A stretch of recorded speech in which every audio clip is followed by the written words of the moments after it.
What's going on, everybody? Welcome to week one of the NFL and fantasy football season.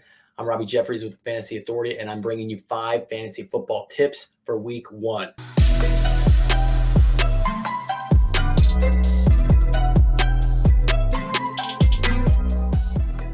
All right, tip number one, drop that backup quarterback that you drafted during the draft.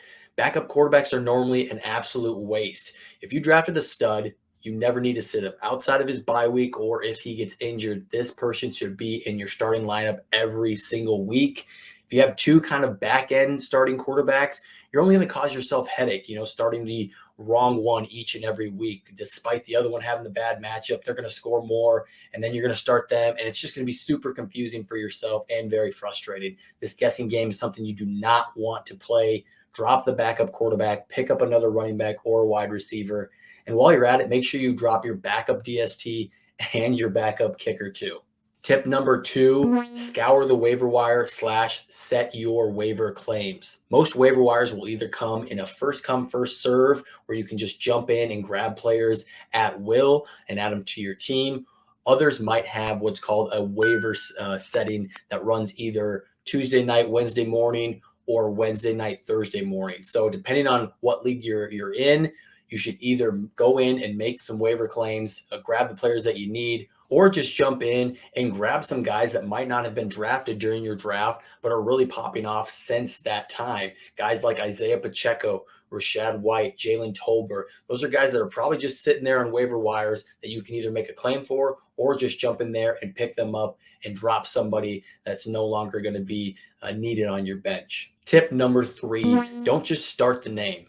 Don't start your big name guys that you drafted early, like Breece Halls, Cam Akers, DK Metcalf, just because you drafted them early. Make sure that the situation is right. And those three guys are names that I'm thinking of have tough matchups and really shaky situations with inconsistent touches as we kick off the fantasy season. I prefer some other flex options to those guys based on matchups, based on how they are coming into the season with their health. So don't just lose week one just because you drafted certain guys early and you know those names. Make sure you set your lineup based on matchup and the talent. All right, tip number four, make sure you play a defense that has a good matchup. I don't care how much we like the Bills defense this year. The same goes for the Rams. Hell, I even like the Bucks defense too, but these teams have tough matchups with the Bills and Rams going against each other, Bucks and Cowboys going against each other. I won't have any of those defenses in my top 8 rankings for week one. Defensive points are all about sacks, turnovers, and limiting the opposition's points scored against them. And you're not going to have that in these high scoring affairs. So even the best defenses struggle against good offenses. You need to take defenses with a good matchup. So some DSTs that might be on your waiver wire that you should pick up instead: Miami, Cincinnati, or New Orleans. Tip number 5, the final tip, know your league rules. This is an easy tip, but a lot of people don't take the time to read through all the rules in their league. Are you a PPR league? Do you start 2 flexes? Is it 4 points per passing TD or is it 6?